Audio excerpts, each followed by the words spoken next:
Y nuestro grupo está conformado por Nicole Baltodano, Alejandro Sequeira, Joana Espinosa Cruz y Stacy Matarrita.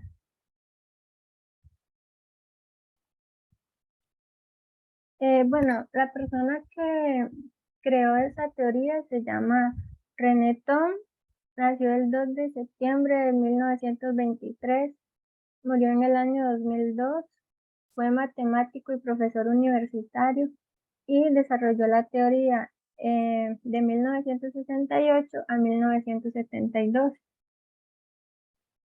La teoría de las catástrofes permite elaborar modelos matemáticos capaces de ser aplicados al estudio de cualquier sistema dinámico y de cualquier proceso evolutivo y explicar cómo se producen cambios bruscos en sistemas aparentemente estables. Se considera que el universo está ordenado y que los experimentos pueden repetirse, de forma que en parecidas condiciones se obtienen parecidos resultados. Ahora bien, pequeñas alteraciones en los parámetros en los que se realizan tales experiencias pueden ocasionar súbitos cambios o catástrofes. Bueno, en organizaciones se puede orientar a que si una situación o patrón se altera, pueden ocurrir catástrofes. Por eso es importante tener un plan sobre las actividades que se piensan realizar para que no se produzcan alteraciones y problemas. Por eso es importante la comunicación entre los miembros de una organización y bueno, se basa en la toma de decisiones y para tomar decisiones correctas se deben coordinar los pasos a seguir antes de actuar. Thom usó su teoría para describir el cambio de la estructura de un sistema a lo largo de un paisaje morfológico continuo que incluye saltos ocasionales. Con ello intenta explicar cómo formas discretas pueden emerger en medio de la homogeneidad y cómo causas originadas en la continuidad pueden hacer crecer efectos continuos. El núcleo duro de su teoría es encontrar una explicación a los grandes cambios de comportamiento que se dan a partir de pequeños cambios circunstanciales.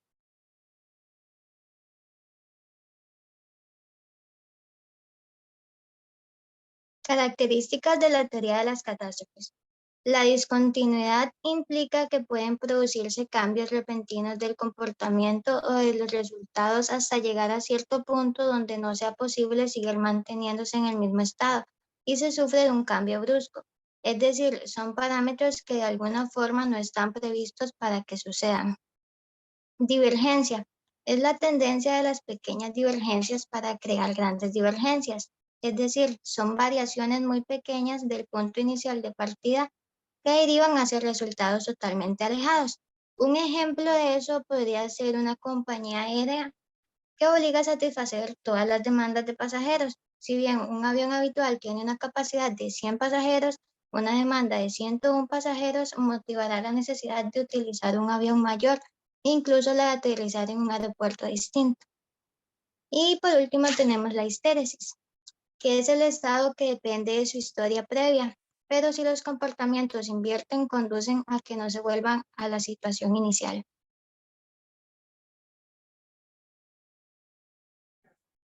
Por otro lado, tenemos las 7 catástrofes, donde la número 1 es el pliegue, posteriormente la cúspide, la mariposa, la cola de golondrina y el ombligo parabólico.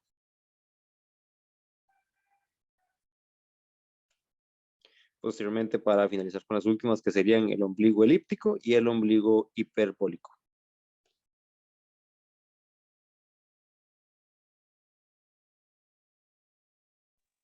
Diferentes procesos donde se aplica. Sistemas económicos, estudios de procesos de toma de decisiones, formas de comportamiento animal y de la conducta humana, el estudio de las ondas de choque, cambio de fase químicas, rupturas de simetría y teorías lingüísticas. La teoría no es aplicable para sistemas simples y no tiene un carácter predictivo, es de carácter cualitativo y matemático. Se relaciona con la física del caos y la teoría de sistemas. Bueno, eso sería todo de nuestra parte. Muchas gracias. Ujú, perfecto, muchas gracias, chicos. No sé si hay alguna consulta de los compañeros.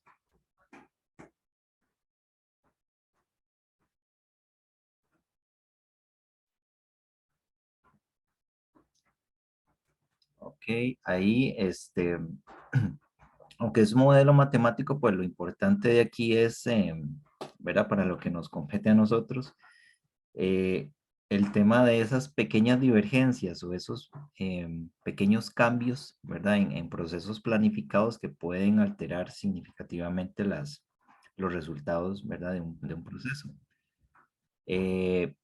A los cuales hay que prestarle atención y también hay que tener la capacidad de ser flexible en la reprogramación de las situaciones. Entonces, tal vez eso es lo que más nos importaría a nosotros con este tipo de teorías. Me llamó la atención que ustedes dijeron hay 7, no recuerdo bien, 7, 7 principios eran, o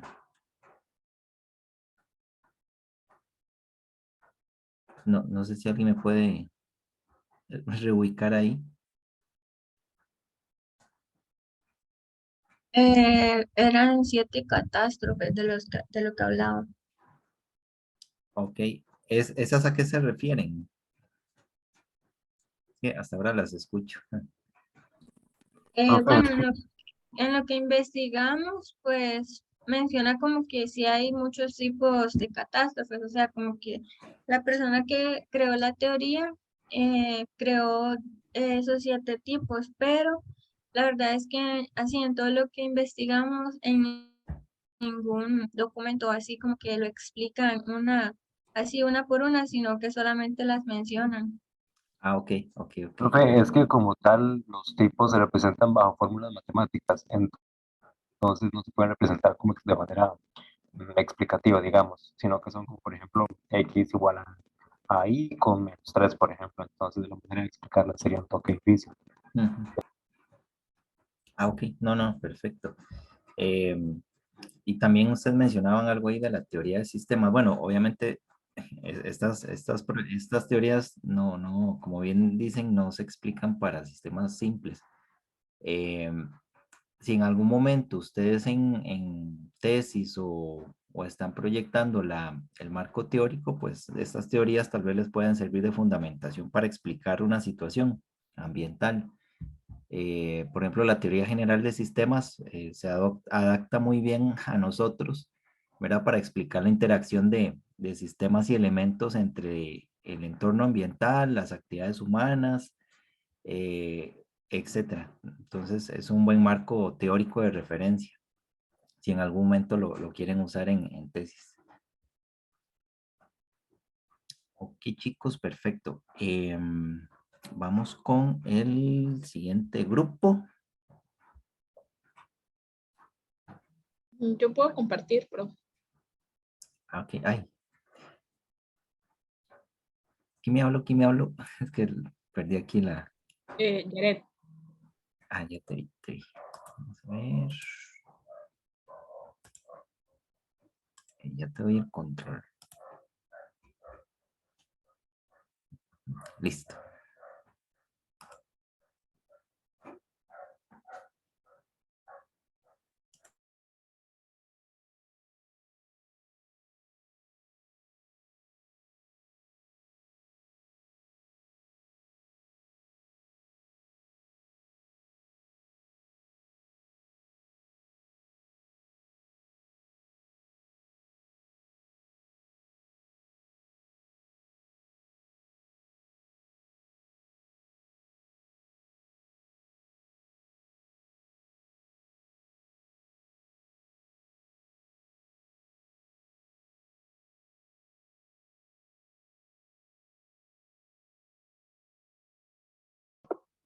¿Se logra ver? Sí, yo lo veo. No sé los compañeros.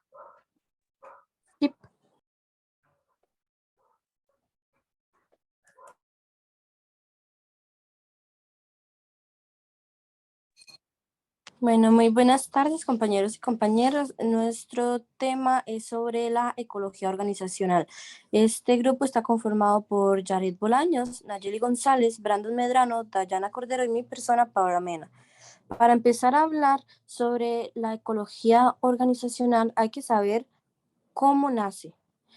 Seguramente a más de uno de aquí se le hace conocido este nombre de sociólogos, Hannan y Freeman, ya que las mencionamos desde el año pasado cuando entramos a la carrera.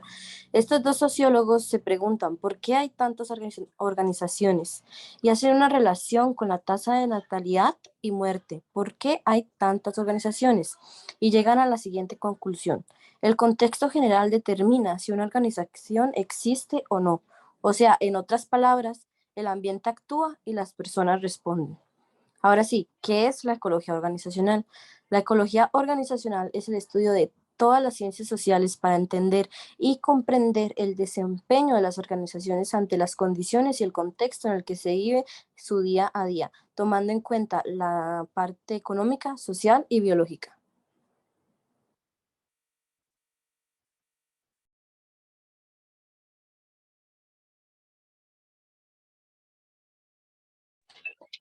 Buenas tardes. Ahora voy yo con los principios básicos.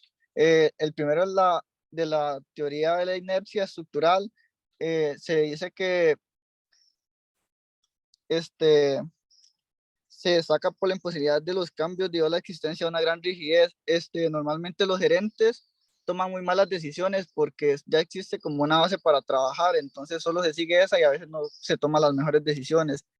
Otro de los principios es la edad y tamaño, que menciona que las empresas, por ejemplo, que al ser más grandes existe menos posibilidad de que desaparezcan, y también con la edad, mientras más años tenga, se disminuye la posibilidad también de que por temas de ingresos o dineros te pueda desaparecer. Y la teoría de la dependencia de la densidad habla sobre dos enfoques, que es la legitimación, que se basa como en la aceptación de las ideas por parte de la empresa, y la otra es la competencia, que habla sobre la competencia de los empleados en la obtención de los recursos.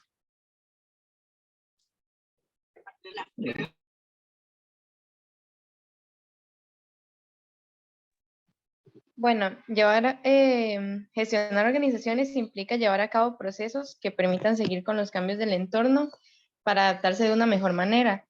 Para esto, la ecología organizacional se divide en 3 niveles, que serían la comunidad, que es un conjunto de poblaciones que interactúan entre sí; las poblaciones, que son un conjunto de organizaciones que se dedican a actividades similares; y finalmente las organizaciones, que se centran en organizaciones más individuales.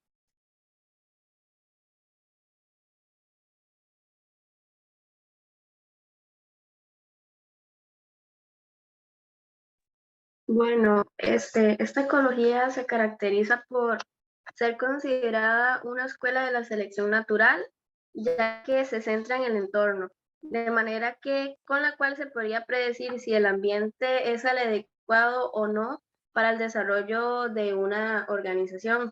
Estudia los ciclos de vida de las organizaciones a través de conceptos como destrucción creativa e innovación revolucionaria, y además se caracteriza por brindar ciertos lineamientos que impulsan a las empresas a ser competitivamente sustentables.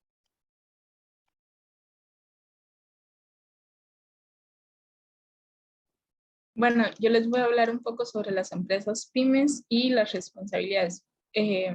Bueno, como han venido mencionando los compañeros, la ecología organizacional trata de comprender el desempeño de las organizaciones. Tratan de comprender, ¿verdad? Este desempeño de las organizaciones explicando factores específicos que afectan a las organizaciones, ¿verdad? Así como sus ciclos de vida dentro de un mercado. Hay 2 responsabilidades que nos llamaron mucho la atención, y es la responsabilidad de la novedad y la responsabilidad de la pequeñez. La responsabilidad de la novedad la podríamos ver como organizaciones jóvenes que por su tiempo en el mercado han podido desarrollar capacidades o rutinas que los lleven a tener una estructura organizativa ¿verdad? Tener una estructura en la cual ellos se puedan formar dentro del mercado. También como las estrategias, y todo esto podría hacer que fracase la empresa en realidad. Y por otra parte, la responsabilidad de la pequeñez la podemos entender como aquellas organizaciones más grandes que van a tener una mayor ventaja en la competitividad,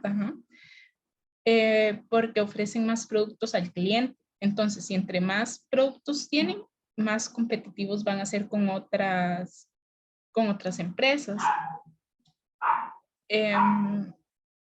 Y también tienen una mayor facilidad de recursos.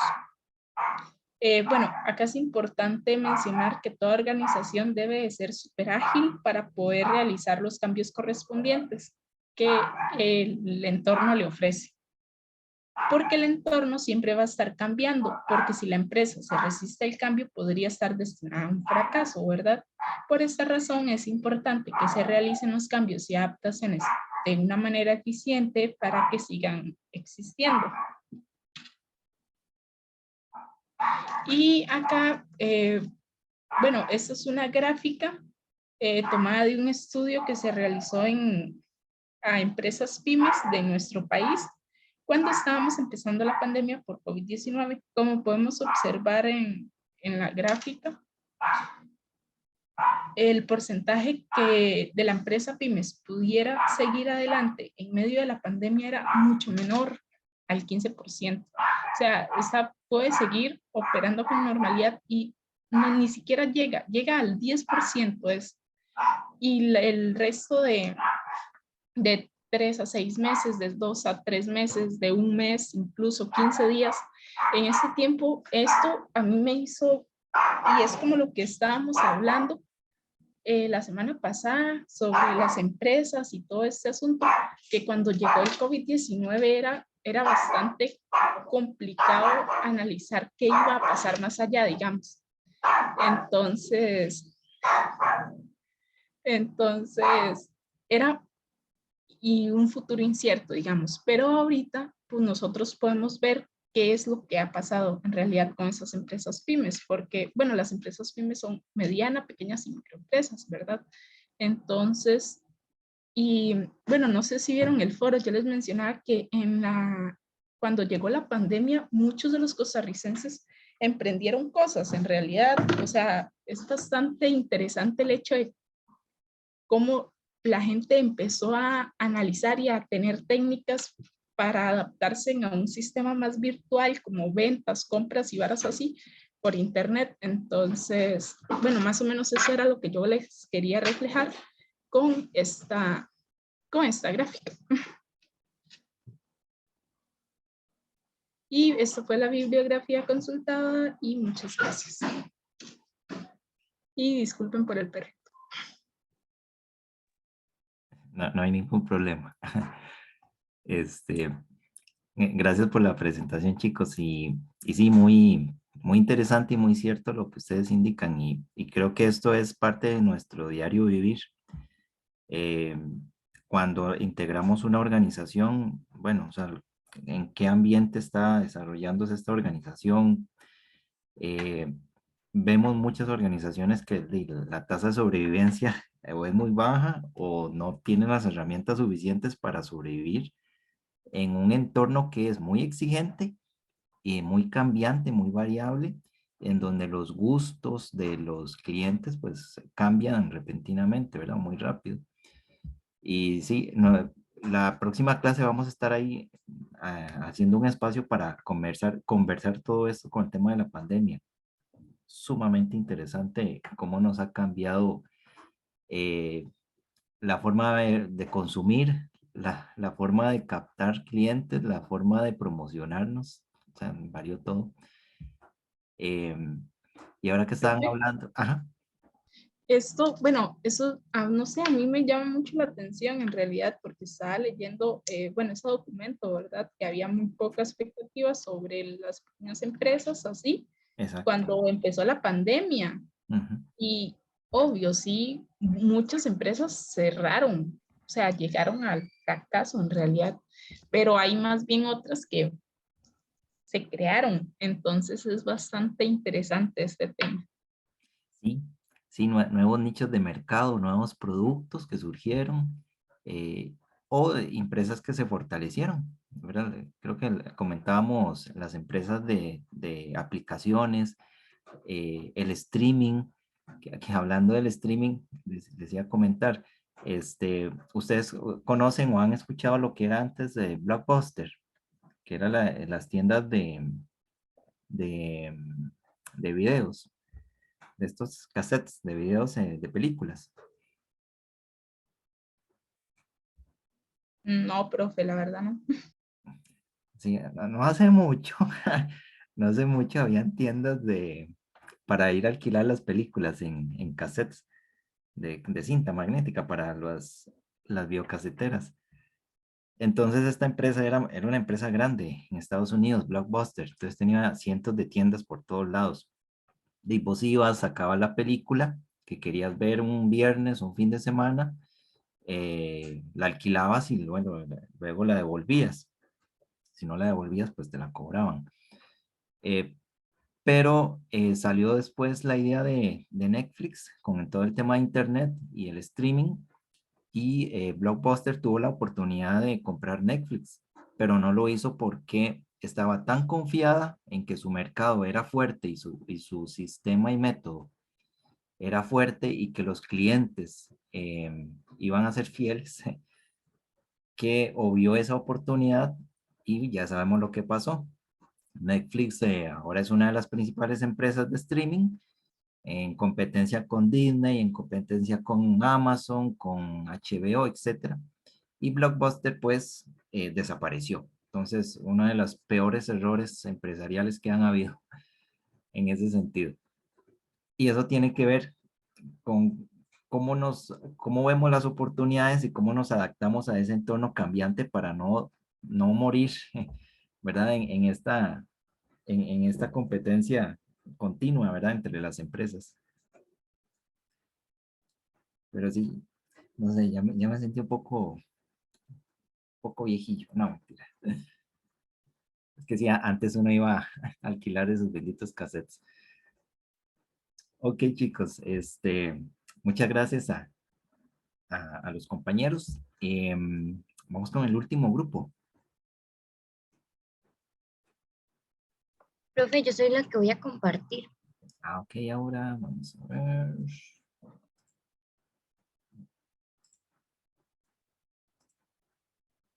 Ok, listo. Ya tienes el control.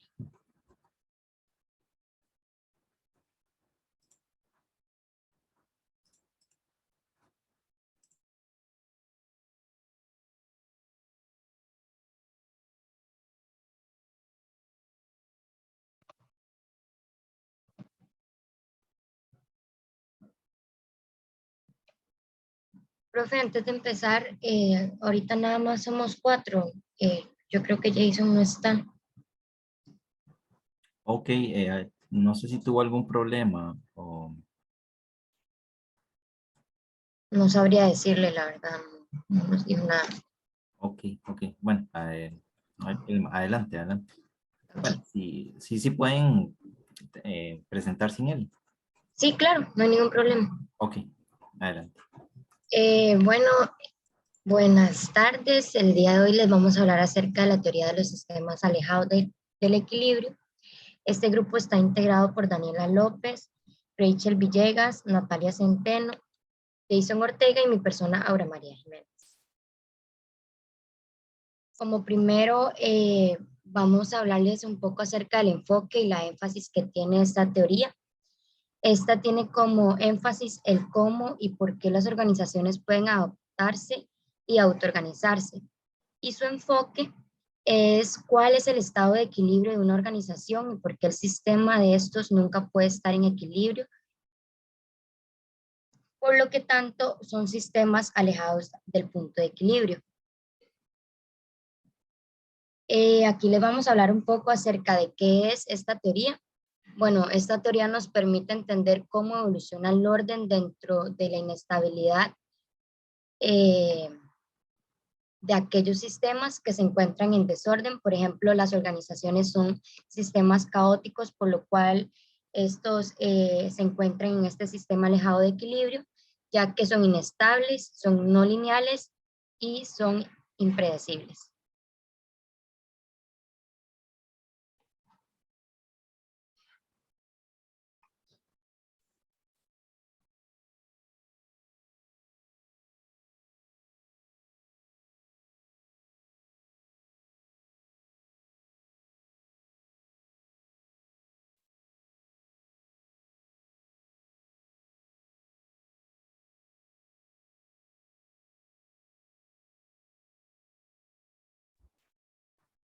Hola, hola, no sé si pasó algo.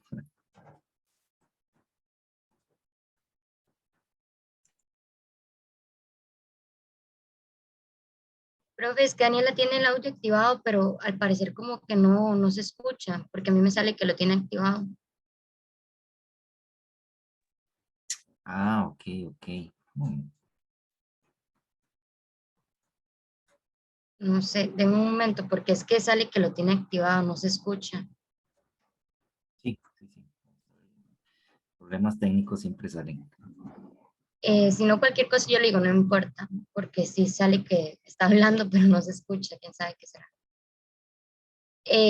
Como características, tenemos que las organizaciones son sistemas abiertos que están alejados del punto de equilibrio. También son altamente impredecibles, llenos de incertidumbre y autoorganizativas. Como se explicó anteriormente, las organizaciones son inestables, ¿verdad? Y también son sistemas alejados del equilibrio que sobreviven en ambientes menos organizados.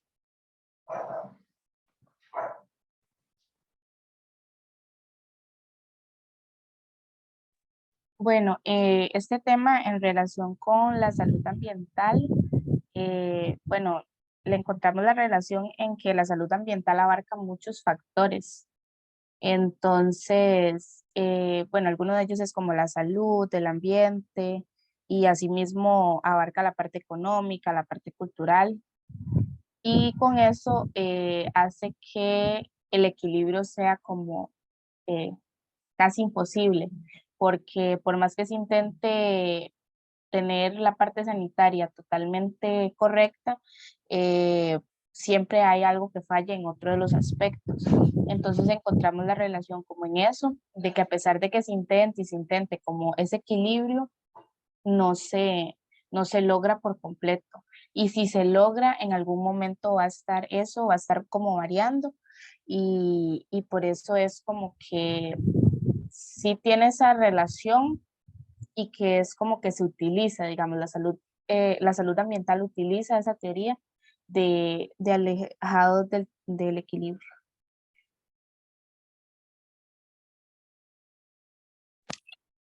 Bueno, en lo que es la actualidad, se usan en las empresas, ya que estas buscan que haya una nivelación en lo que se va a producir y en lo que se va a vender, eh, para que no haya ningún tipo de desperdicio, sino que al contrario, el producto puede haber un equilibrio. Sin embargo, esto no lo garantiza que sea un equilibrio perfecto, debido a los distintos factores como podemos tener las competencias, los impuestos y depende mucho de la temporada. Todos estos son factores externos. Por eso es importante que todas las organizaciones que existen se puedan ajustar a los cambios y a la dinámica.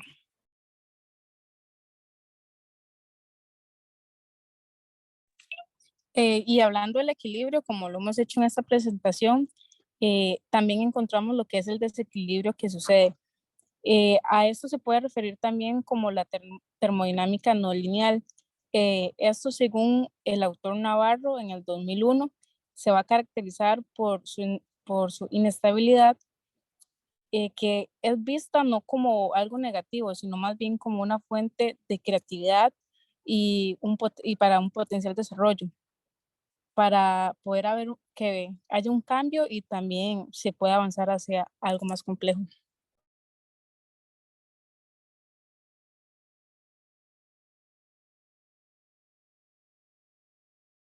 Bueno, como conclusión, primeramente hay que tener conocimiento acerca de lo que significa una organización, lo que lleva a esta conclusión de que consiste en un sistema abierto que se encuentra en un intercambio constante con el entorno y a la vez que está compuesto por distintos subsistemas interrelacionados entre sí.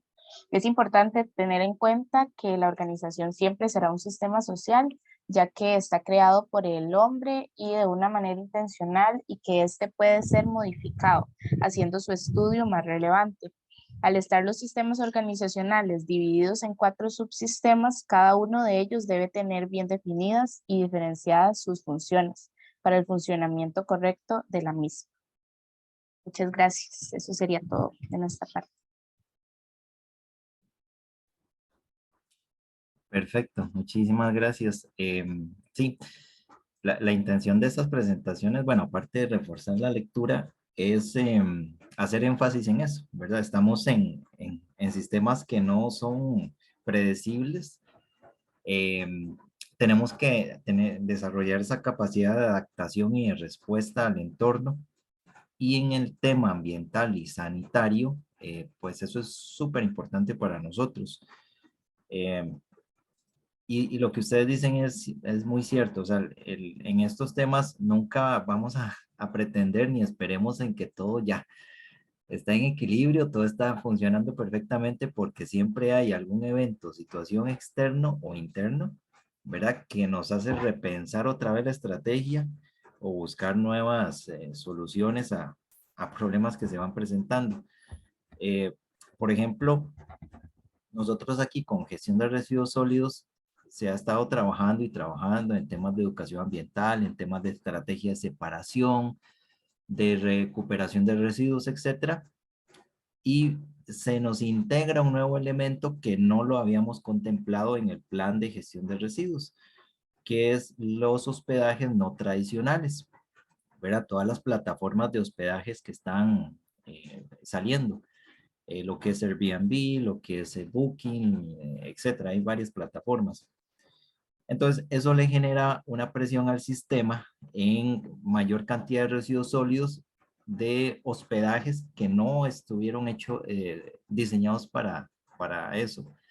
Casas de habitación, apartamentos, villas, ¿verdad? Que eran de uso personal de la gente y las decidieron alquilar a turismo. Entonces, el turismo genera más consumo, genera más residuos, etcétera. Entonces, ahora ese elemento es el que tenemos que empezar a diseñar estrategias para controlarlo, ¿verdad? Porque hay un crecimiento enorme.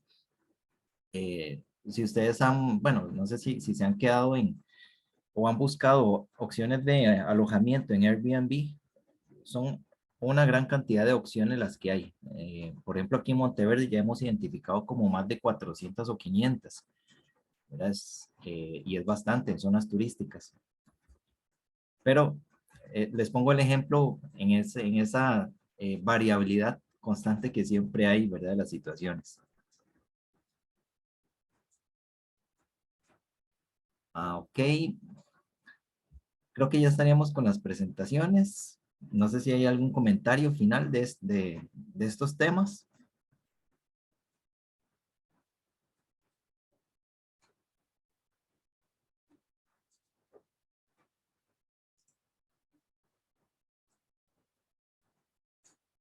No, todo claro, todo bien.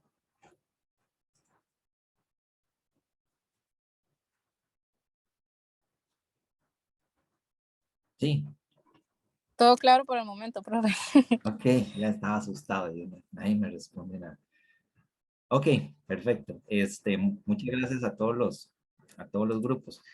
Voy a avanzar en 2 temitas ahí que ocupaba abarcar hoy.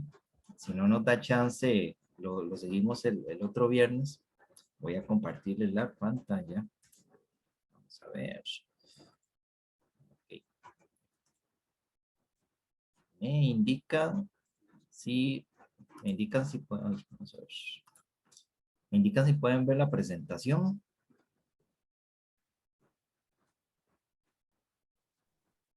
Sí, profe. Sí, perfecto. Muchas gracias.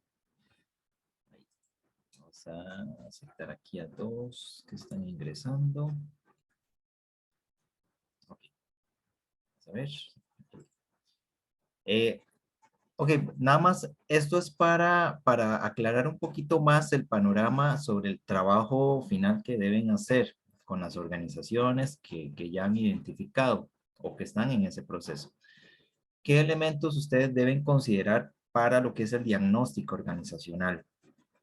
Aquí voy a hacer rápidamente un repaso sobre ciertas condiciones que ustedes pueden ir pensando, ¿verdad? Al momento de plantear encuestas, orientarse en qué información van a recopilar. Primero que todo, ¿qué es un diagnóstico organizacional? ¿Verdad? Que no lo hemos hablado mucho a profundidad.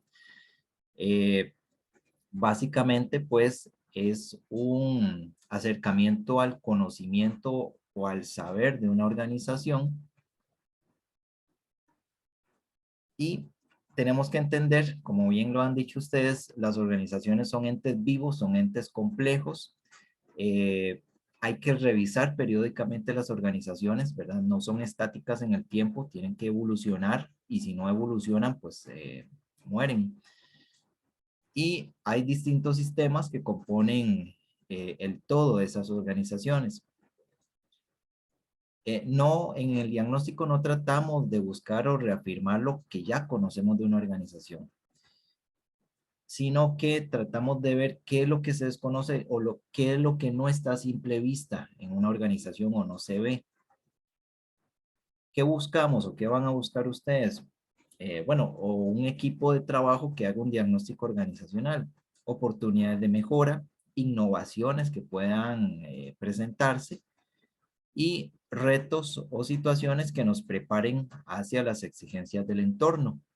Como bien ustedes lo decían, bueno, COVID-19, no hay clientes, ¿qué hacemos? ¿Cómo ampliamos esas ventas?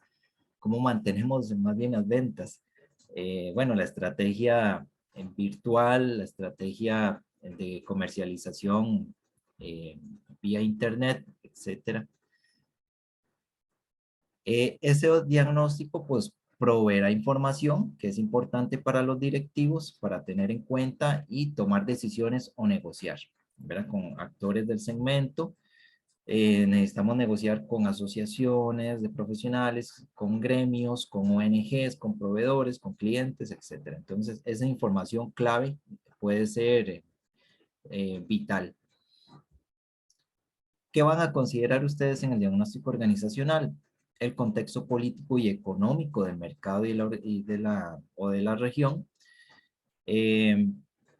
¿Verdad? Entonces ustedes deberían preguntarle a esas organizaciones que están investigando cómo se visualizan en los próximos 5 o 10 años. Si piensan que van a crecer en el tema económico, cómo ven el tema de la inflación actualmente y de la estabilidad económica. Aquí les dejo varias preguntas, de verdad, que pudieran hacerles. ¿Trabajan con incentivos? O sea, la gente que compone esas organizaciones lo hace a honoren o les dan algún tipo de salario o remuneración. Tienen normas que han valorado poner nuevas, ¿verdad? El tema de teletrabajo, por ejemplo, etcétera.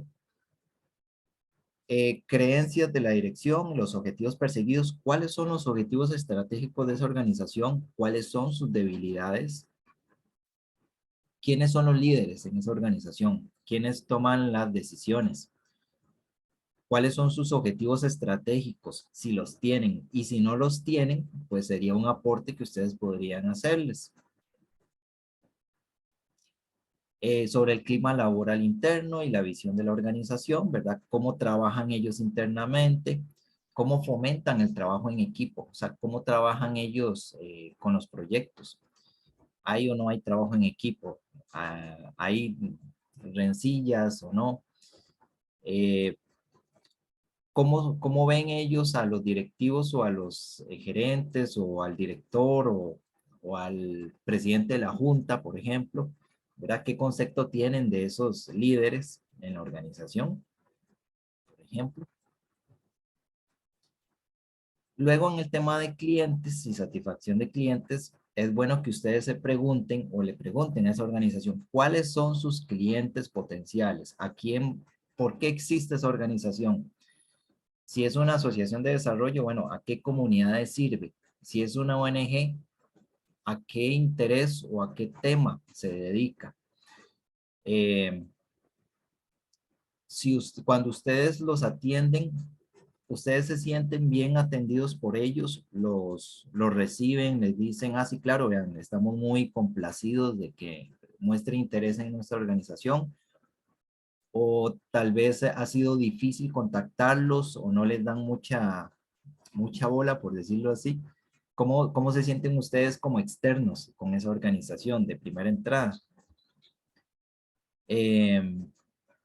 ¿Qué aspectos, verdad, superaría en la organización analizada? ¿Qué podría hacer que no está haciendo ahorita para mejorar, etcétera? Luego, en las debilidades y fortalezas competitivas, pues sería bueno tal vez hacer con ellos un FLOA, FODA, como gusten llamarlos. Y aquí hago una consulta. No sé si se los he dicho en algún momento. El FODA, FLOA, etcétera. ¿Ustedes lo llevan solamente a identificar fortalezas, oportunidades, debilidades o amenazas? ¿O ustedes desarrollan estrategias? ¿Han trabajado el FODA con estrategias?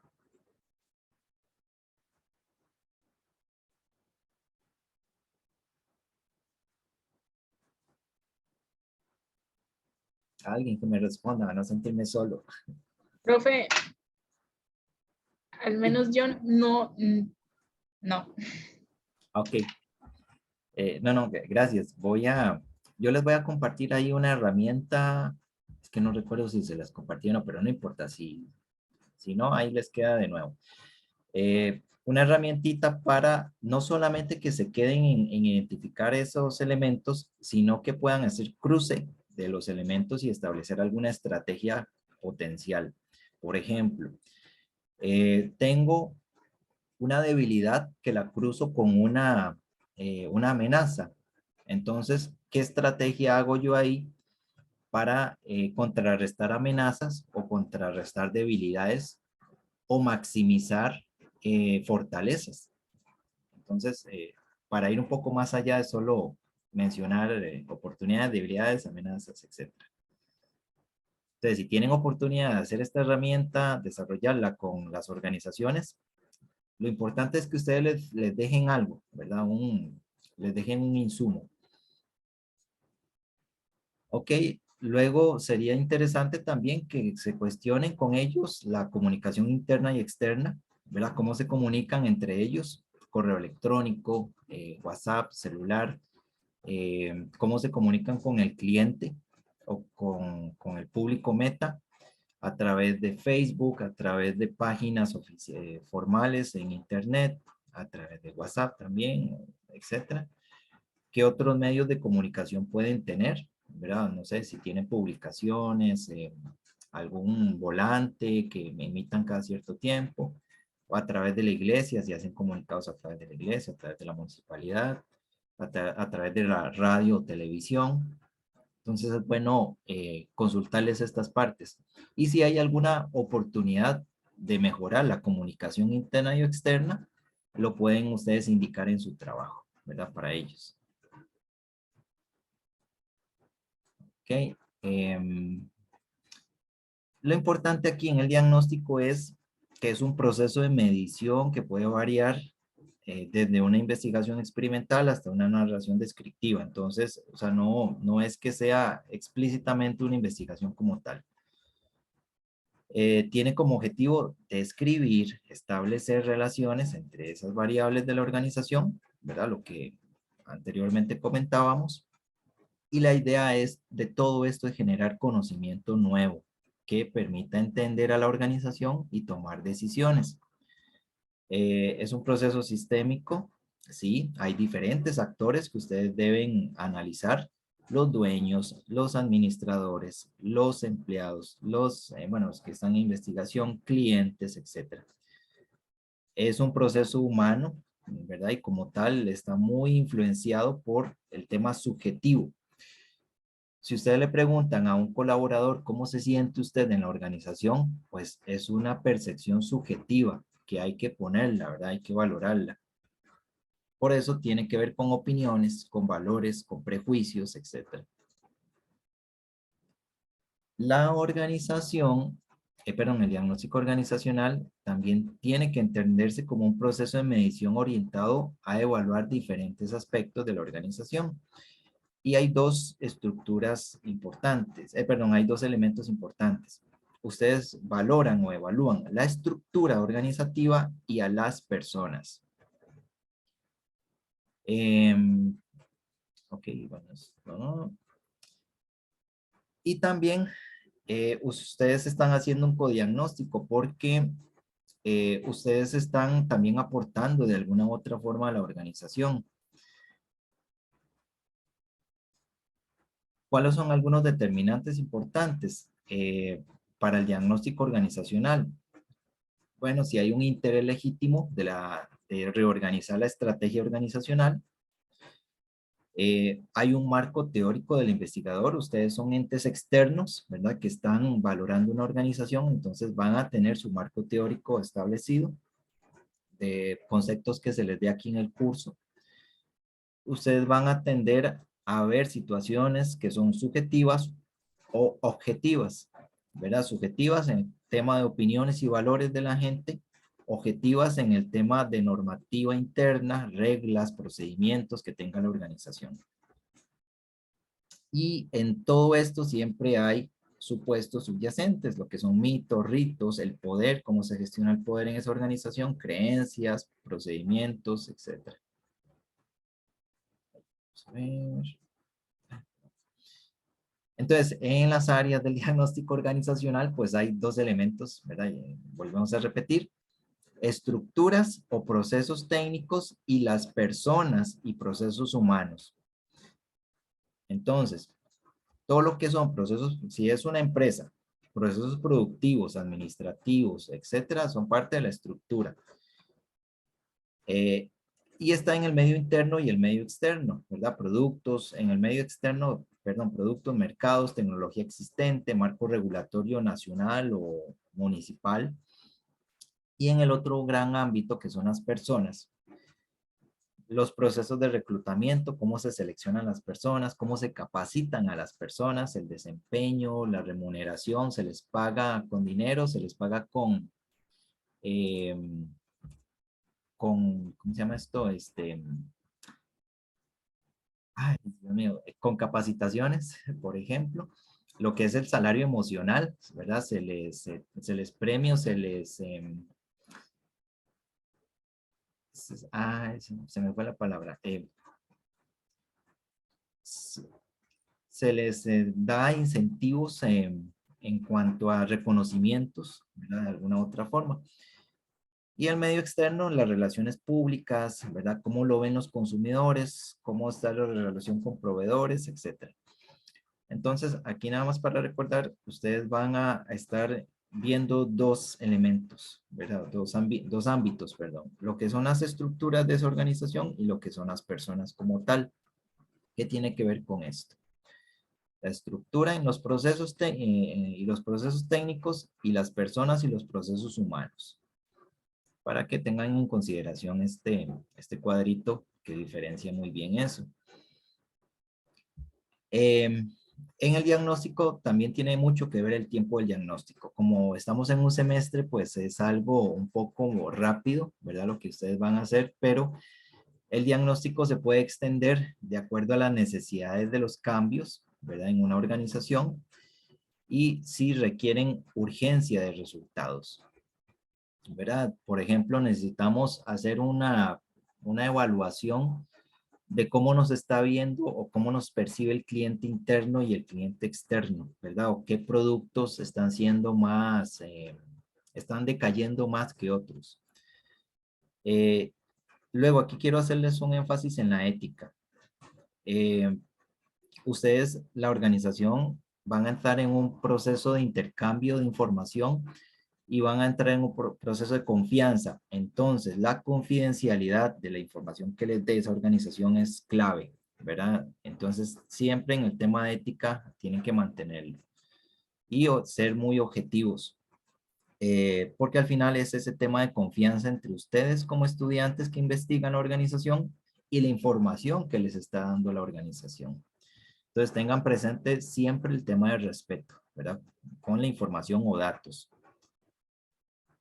Y sobre este tema de ética, recuerden el principio de buena intencionalidad de todas las partes, ¿verdad? En donde se promueve esa transparencia, esa honestidad de intercambio de información entre ustedes y quienes les están ayudando con el trabajo, y la garantía de la confidencialidad. Si van a hacer entrevistas, siempre sean muy claros que es para un objetivo académico y que la información que le dé la organización no se va a difundir a otros canales, ¿verdad? De hecho, ustedes tienen que hacerle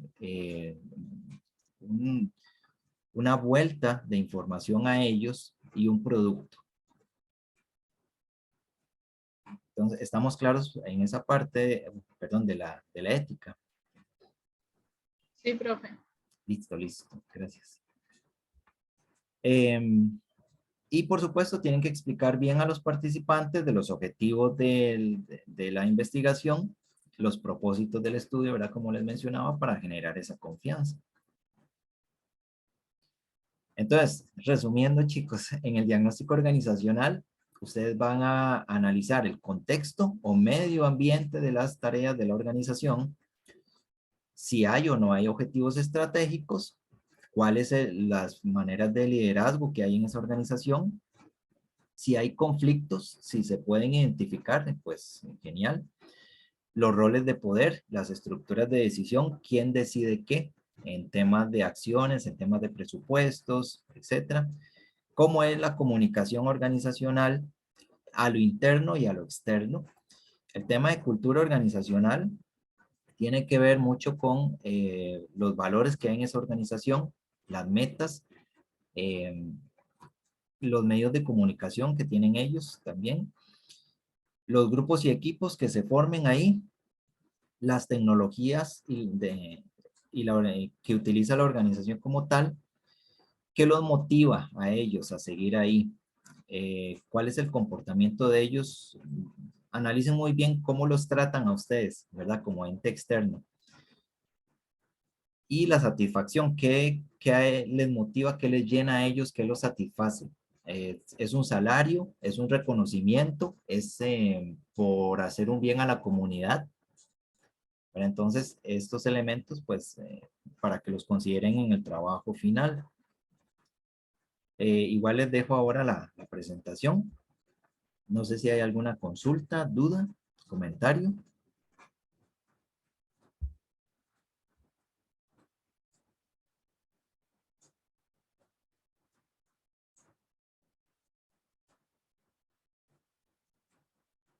No, sí, ese silencio me dice mucho, pero no sé cómo interpretarlo.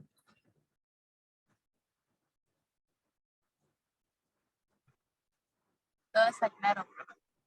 Ah, bueno. De mi parte no tengo dudas. Más bien, gracias por la explicación nuevamente. Ah, ok. Bueno, con gusto. Igual les dejo ahí, cualquier consulta nada más me escriben, no hay ningún problema. Ok, entonces eso es lo que quería compartirles ahorita. Y vamos al otro temita, para no cansarlos mucho. Vamos a ver.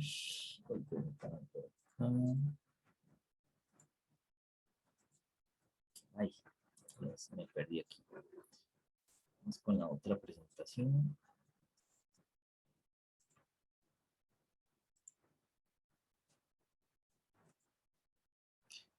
Ok, pueden ver esta presentación de movimientos ambientales.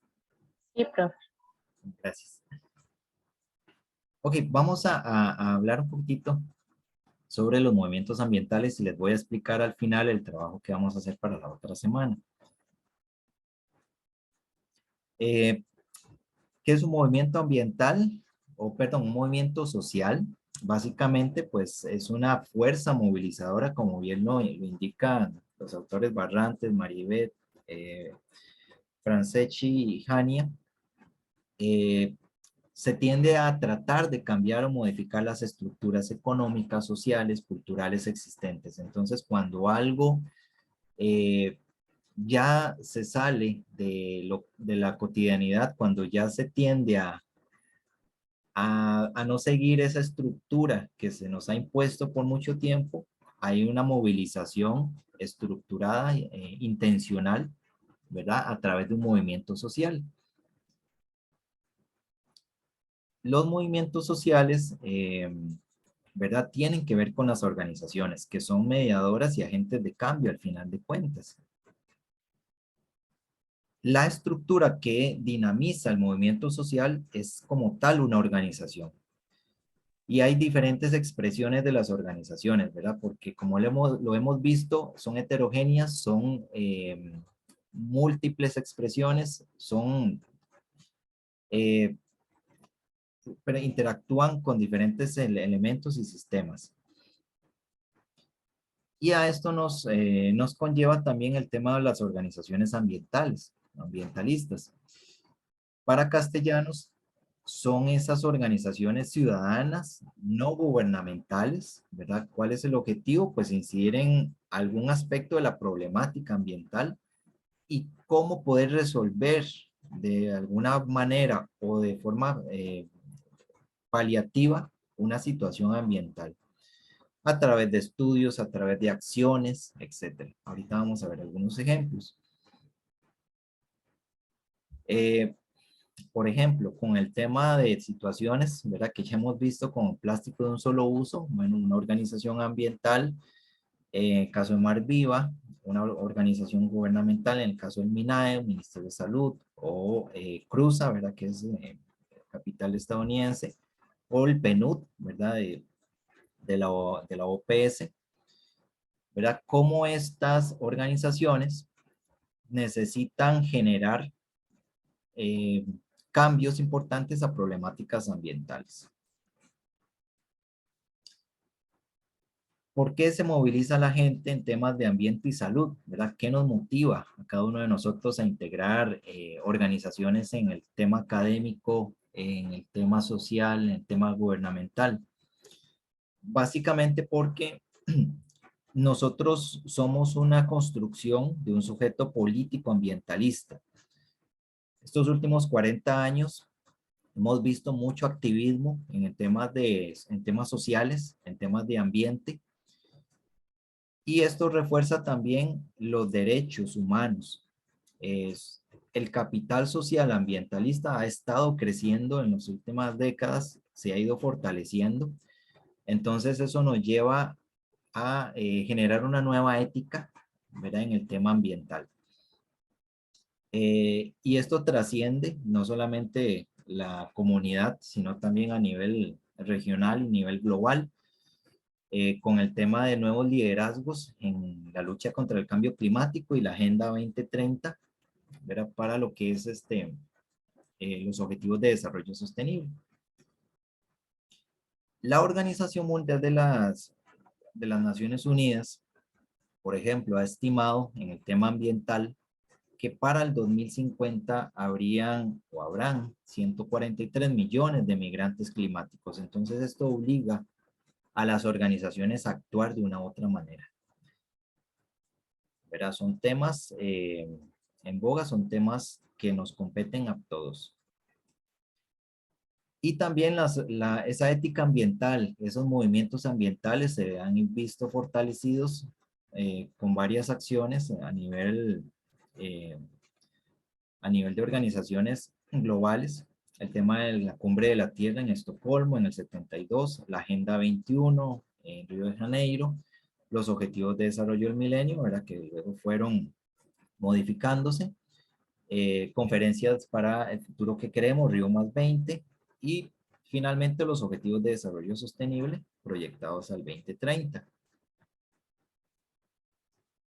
Y aquí estas organizaciones pues lo que buscan es mitigar, paliar y ver cómo se manejan todos estos retos ambientales que tienen que ver con el cambio climático, ¿verdad? Nuestro futuro común, con las nuevas formas de organización económica y de producción y consumo.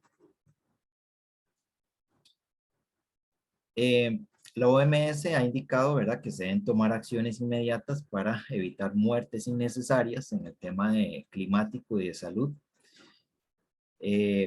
Entonces, como les digo, esto nos lleva a dar un esfuerzo adicional en ver cómo generamos estrategias nuevas. Hay situaciones, ¿verdad?, extremas que han estado sucediendo a lo largo, en muchos países. No sé si han visto, por ejemplo, hay un documental muy bueno, no recuerdo, disculpe que a veces no recuerde bien si se los he comentado o no. El caso del río Citarum, creo que en la India, uno de los ríos más contaminados del mundo, ¿verdad? Con una gran cantidad de residuos, ¿verdad? ¿Cómo generamos movimiento ambiental, movimiento político para mitigar estos impactos y apoyar a las comunidades que viven alrededor de estos ambientes o estos entornos? También esto se ve reforzado por muchas de las nuevas concepciones en lo que es el manejo de desarrollo sostenible. Tenemos el informe de Brundtland, en donde establece 3 ejes importantes en este concepto de desarrollo sostenible: el ambiente, el tema económico y la sociedad, ¿verdad? Y cómo satisfacemos nuestras necesidades, ¿verdad?, sin comprometer los recursos para las futuras generaciones. Entonces, chicos, estamos ante una nueva institucionalidad, ¿verdad? Estamos ante la ética de la sostenibilidad que va mucho más allá de lo que son políticas y legislación que se está construyendo día a día. Hay nuevos códigos de comportamiento que son coherentes y eficaces. Hay nuevas reglas asumidas libremente por las personas. Hay una identificación de nuestra propia identidad como ciudadanos, como consumidores, como productores. Por ejemplo, ¿quiénes de ustedes tienen alguna costumbre, bueno, algún hábito, algún buen hábito en el tema ambiental? No sé, por ejemplo, ¿quién lleva su bolsa reutilizable al supermercado?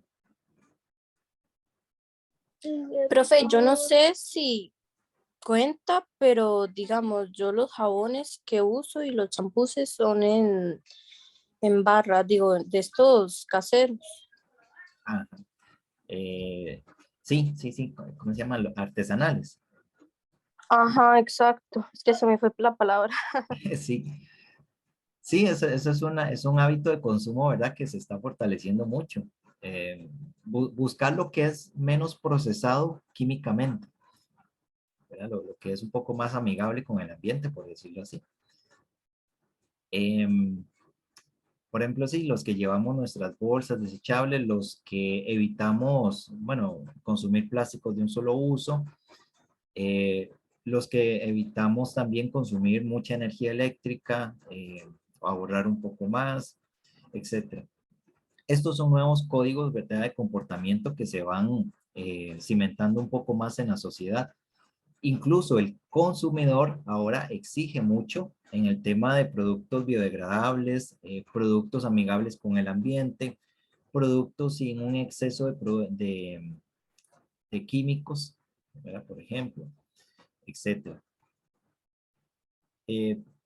Ahora uno ya estaba viendo el tema de un documental sobre la stevia, ¿verdad? Este edulcorante natural a partir de la planta de la stevia, y cómo la stevia es una planta tradicional utilizada en algunas culturas indígenas de Paraguay. Lamentablemente, pues fue robada por los grandes consorcios de empresas de alimentos, y ahora pues es un producto que está en casi todo. Sin reconocimiento para esas culturas indígenas, ¿verdad?, de donde se sustrajo la planta.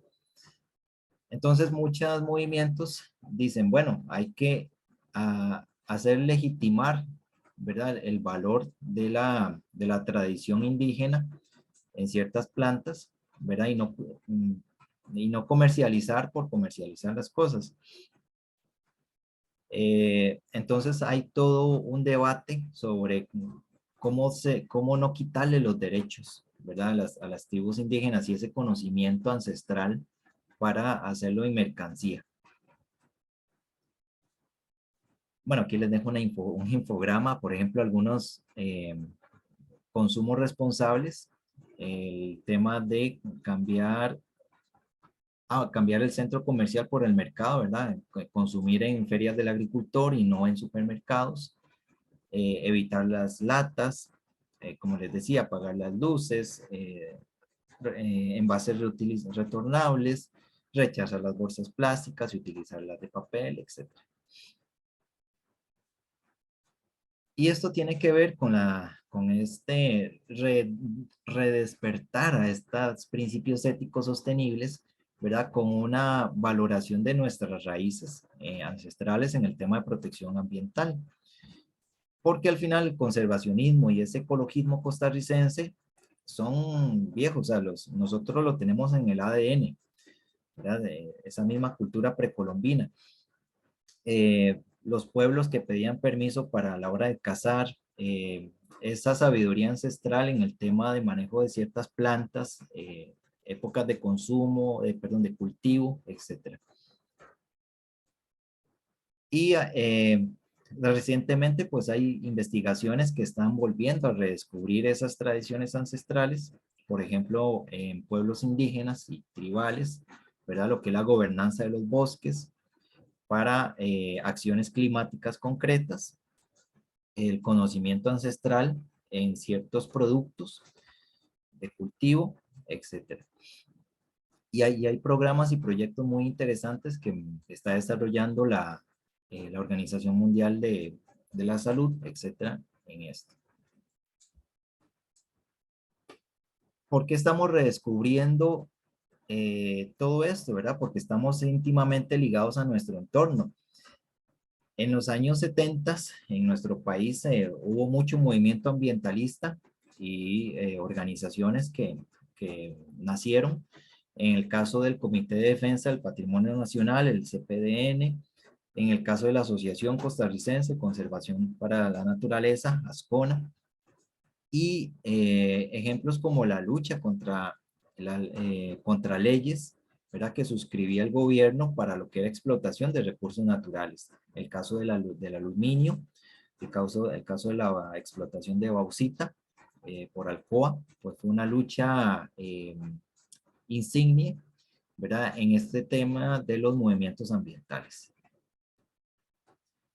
Aquí hay algunas imágenes contra Alcoa.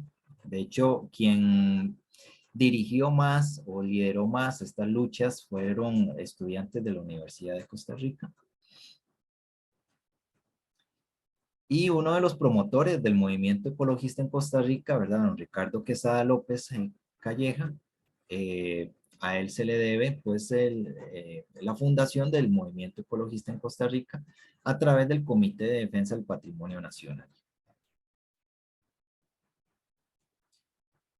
Y por citar en el tema de movimientos ambientales, bueno, algunas luchas importantísimas y lo van a ver en la lectura que les subí ahora recientemente.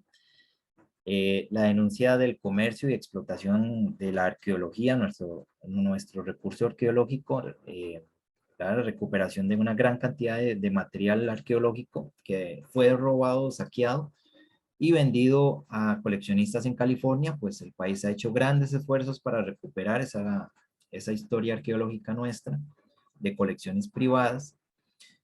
En el 74, una campaña bastante fuerte contra lo que era la intención del gobierno de convertir la isla del Caño en un casino, ¿verdad? Y lo que es actualmente, por dicha, parte de la reserva del área de conservación MUSA.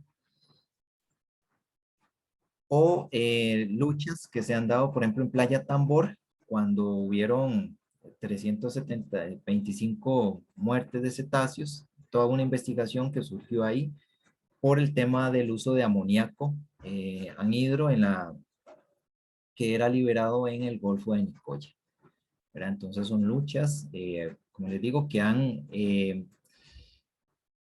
han fortalecido y cimentado, ¿verdad? Mucho de nuestro legado en el tema de conservación. También lo que es la lucha promovida, ¿verdad? En la Asamblea Legislativa para proteger a la tortuga verde en el Caribe, o la instauración de la primera comisión investigadora de la contaminación en aguas del Golfo de Nicoya, el mar patrimonial, en el 77, ¿verdad? A raíz de esta muerte de cetáceos un año antes, en el 76. Y por supuesto, otros procesos como argumentos ecológicos jurídicos para derogar la ley 5500, que lo que pretendía era construir un oleoducto interoceánico, ¿verdad?, a través del territorio nacional. Todo esto pues nos ha permitido liderar varios procesos a nivel regional y mundial, ¿por qué no? En el tema, por ejemplo, de recuperación de cobertura forestal, que con esta imagen me gusta ponerla porque pues es un ejemplo de todos estos procesos, ¿verdad? Y de la nueva cultura y valores en conservación, pero también que no perdamos el rumbo de esto, nos distraigamos con que sí hemos recuperado una gran cantidad de cobertura forestal. Aquí hago la crítica de que si bien es cierto, mucho de esta cobertura que se ha ganado es por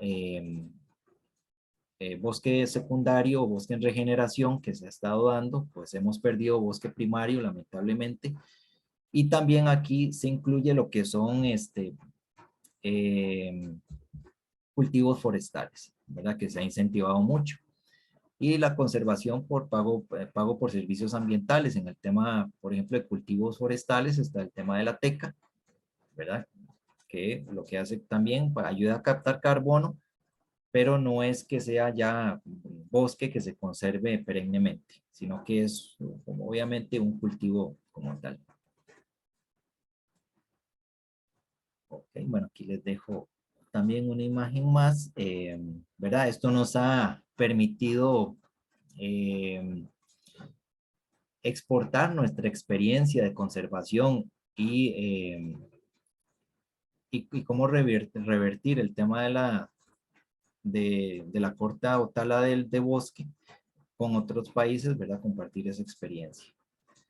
Y la meta, bueno, la meta que teníamos en el 2021 de economía carbono neutral, pues que ahí ha ido ahí poco a poco con algunas acciones, ¿verdad? Con las políticas públicas. Ahora bien, para ustedes, chicos, ¿qué recursos naturales generan movilización social? Viéndolo ahorita 2022, ¿cuál consideran ustedes que es un recurso natural, vital o de desarrollo para el país que motiva la movilización de las personas o las comunidades? El agua. El agua, exactamente. El agua es un motor de desarrollo, es uno de los principales, diría yo. Bueno, ya han habido muchas situaciones, ¿verdad?, en torno a ella. Ustedes lo tienen muy presente ahí, allá en Guanacaste, ¿verdad? El agua pues es esencial para proyectos inmobiliarios, proyectos turísticos, pero también para las comunidades. ¿Y qué reacciones tendría el ser humano para satisfacer las necesidades con recursos vitales, ¿verdad? Las reacciones, la movilización, acciones legales, bueno, lo que no debería ser, pero el tema también de movimientos un poco más violentos, ¿verdad? Para proteger ciertos recursos. Y aquí les dejaba, por ejemplo, todo el movimiento que se hizo para proteger el río Veracruz, un caudal importante del río Veracruz en Guasimal de Punta Arenas, en donde había un proyecto de riego que pretendía captar casi la mayoría del caudal, ¿verdad? Entonces esto de afectando a la comunidad de Guasimal y pues que era para interés privado de finqueros y bueno, eso no fructificó mucho, solo eso estaba dirigido por el CENAR y al final pues la comunidad se le dio la razón en juzgados y el proyecto es hecho para atrás. Entonces esto tiene que ver con movilización de las comunidades y movimientos ambientales por los recursos vitales. ¿Hasta aquí alguna consulta, duda, comentario?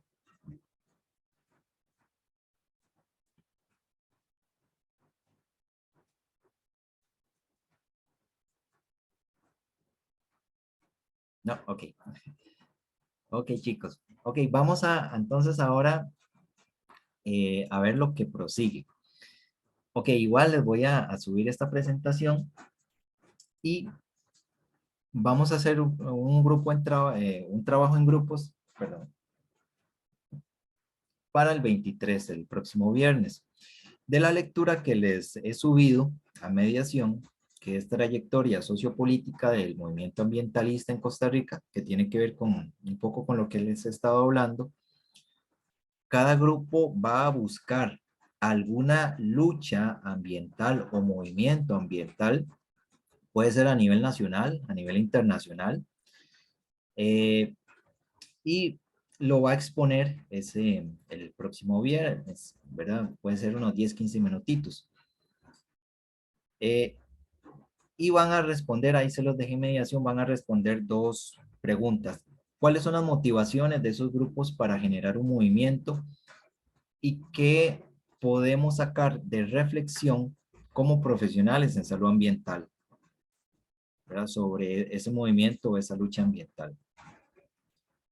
Entonces, repito, cada grupo va a indagar o va a buscar algún ejemplo, ¿verdad? De lucha o movimiento ambiental, nacional o internacional, lo exponen y vamos a hacer una reflexión sobre las motivaciones, ¿verdad? Para esas luchas y qué podemos aprender como salubristas ambientales de eso.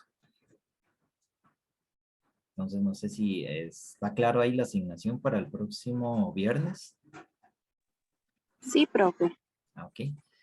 Y también el viernes, pues vamos a hacer un abordaje también del foro, ¿verdad? Vamos a compartir un poco lo que ustedes han estado comentando en el foro sobre el tema de COVID y las organizaciones y la sociedad en general. Entonces vamos a estar ahí un poco, vamos a hacerlo un poco más dinámico. Ahí les estaré explicando la dinámica propiamente ese día. Ok, entonces eso era lo que quería compartirles hoy. No sé si hay comentarios, dudas.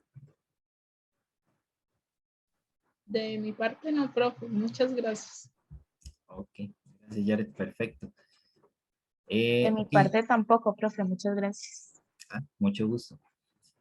Ok, entonces en este caso, si no hay comentarios, estaríamos hoy. Les subiré también esta grabación y el material. Y cualquier cosa, pues les estaré también recordando por WhatsApp. Les deseo un muy buen fin de semana. Que estén, bueno, disfruten, descansen, ¿verdad? El lunes es libre.